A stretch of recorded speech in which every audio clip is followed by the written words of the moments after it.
Assalamualaikum warahmatullahi wabarakatuh. Selamat datang kembali di channel cerita horor Bendy Story. Kali ini kami akan menceritakan sebuah cerita, yaitu cerita kiriman dari salah satu narasumber yang disamarkan namanya.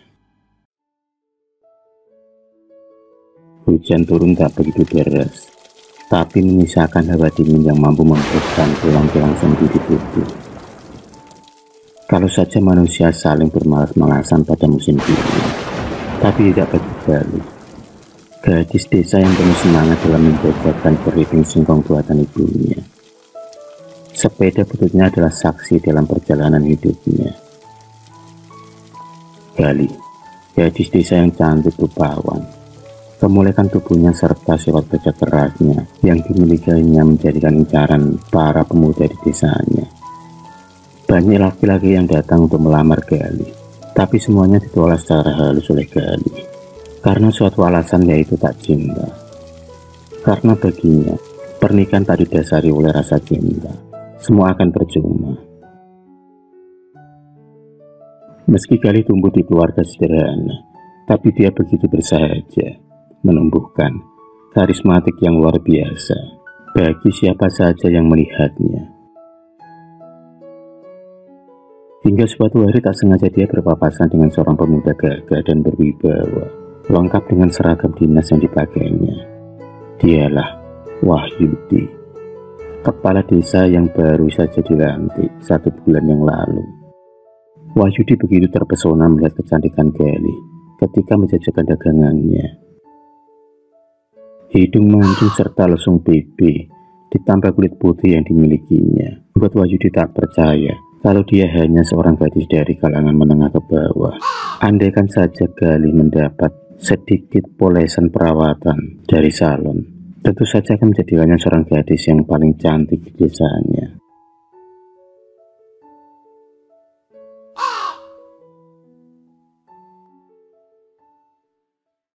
Setelah pertemuan dan perkenalan waktu itu, Wahyudi sering mengunjungi Gali dengan alasan pendataan warga.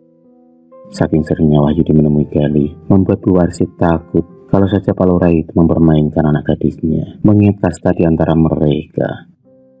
Tentu saja bibit bebek bobot akan menjadi tolak ukur keluarga Wahyudi, yang notabene dari keluarga terkaya di desanya. Tapi Gali ternyata sudah terlanjur cinta pada Wahyudi. Mungkin itu yang dinamakan dari mata tumbuh ke hati, atau tresno lantaran saka kulino. 2 bulan sudah Gali dan Wahyudi saling mendekatkan diri, buih-buih cinta saling berbunga. Wahyudi adalah satu-satunya pemuda yang mampu menaklukkan Gali. Hanya saja kedua keluarga tak saling merestui. Dengan terpaksa, mereka harus rela menjalin hubungan kasih secara diam-diam. Suatu hari mereka bertemu dan melepaskan rasa rindu. Agar tak ada warga yang melihat, Wahyudi mengajak Gali bertemu di sebuah gubuk persawahan. Disinilah kisah kelam Gali dimulai. Entah mengapa cuaca mendadak mendung dan tak selang beberapa lama kemudian hujan deras pun melanda. Rasa rindu dan cinta tumpah menjadi satu. Gali terbuai dengan rayuan Wahyudi. Seperti kumbang yang menghisap madu, Wahyudi terus saja menghujani kata-kata cinta sampai Gali percaya kalau Wahyudi adalah laki-laki istimewa di hatinya.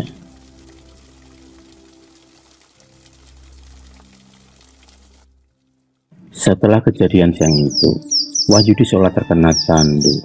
Mereka melakukan hubungan terlarang setiap bertemu. Begitu juga Gali. Dia rela menyerahkan segalanya demi laki-laki yang dia puja. Harga diri serta kehormatan dia pertaruhkan. Bulan pun berganti bulan. Wahyudi sekarang tak seperti dulu. Pertemuannya dengan Gali mulai jarang. Sedangkan Gali sendiri sering menangis, meratapi nasibnya saat mengetahui tubuhnya berbadan 2. Kalau saja Wahyudi bebas melalang buana, lalu bagaimana dengan Gali yang perutnya semakin membesar?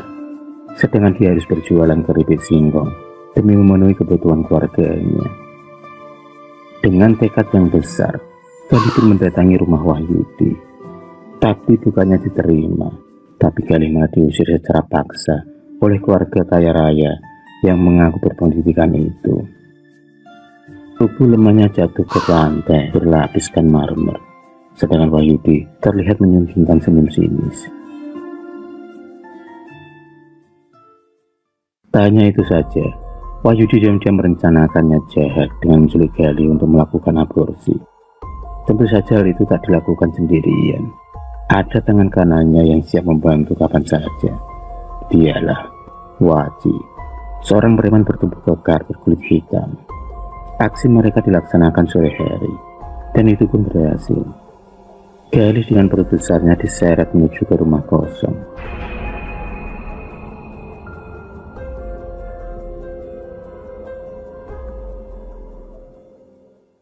Dia pun meronta meminta belas kasihan kepada Wahyudi, tapi tangisannya tak dihiraukan oleh Waji. Wahyudi menjambar rambut serta memukul Gali, lantaran Gali tak menyetujui permintaannya untuk aborsi. Dia menganggap gadis miskin itu hanya mengincar hartanya, dan tak pantas bersanding dengan seorang yang bermartabat. Suatu malam, hingga akhirnya diam-diam dia melarikan diri saat Waji lengah dalam penjagaannya. Hujan deras serta gelapnya malam tak menyurutkan niat Gali lari dari tangan Waji. Baru saja membuka pintu, Waji mengetahui niat Gali untuk kabur. Dengan cepat, Gali lari sekuat tenaga. Ilalang serta jalan berbatuan tak menghentikan langkahnya. Di bawah derasnya hujan, Gali lari sekuat tenaga hingga tak menyadari kalau bahaya ada di depannya. Kakinya tak sengaja terpeleset dan terjatuh pada sumur tua. Gali pun meninggal secara mengenaskan. Wahyudi pura-pura tak tahu dengan kejadian sebenarnya. Dia menyebar berita kalau Gali meninggal karena bunuh diri.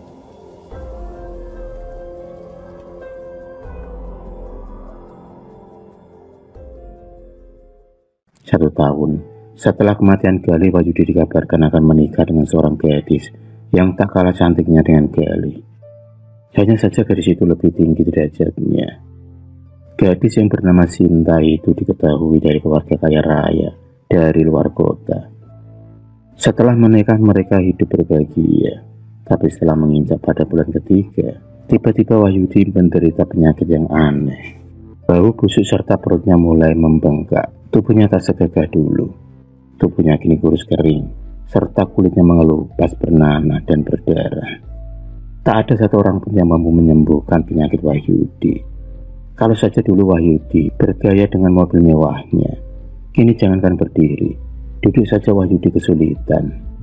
Disinilah dia benar-benar merasa hatinya tersiksa.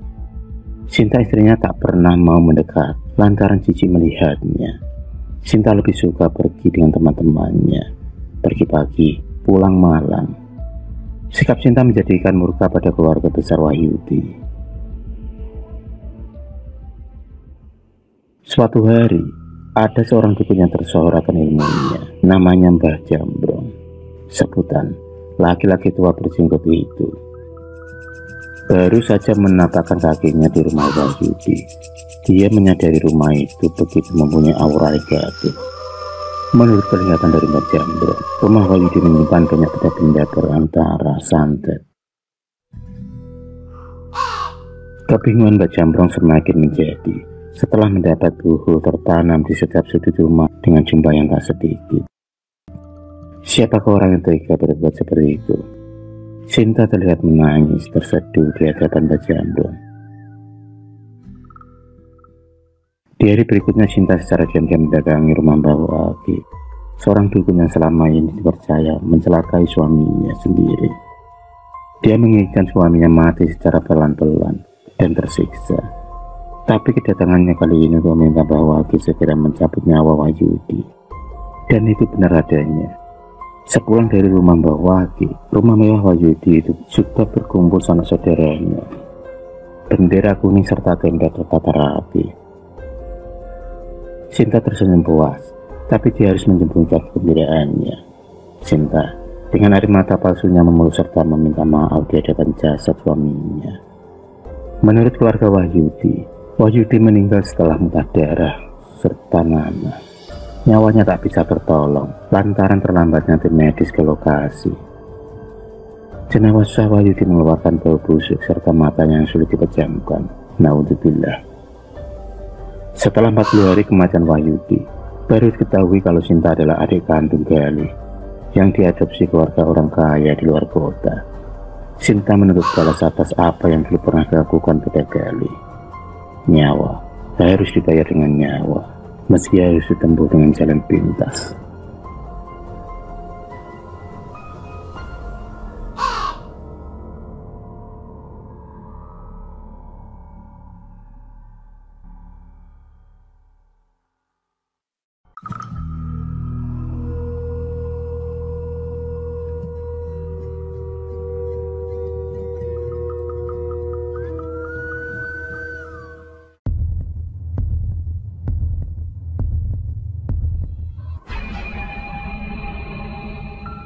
Terima kasih sudah menonton video cerita bergambar ini. Klik subscribe untuk terus berlangganan video-video cerita bergambar selanjutnya. Semangat berkarya.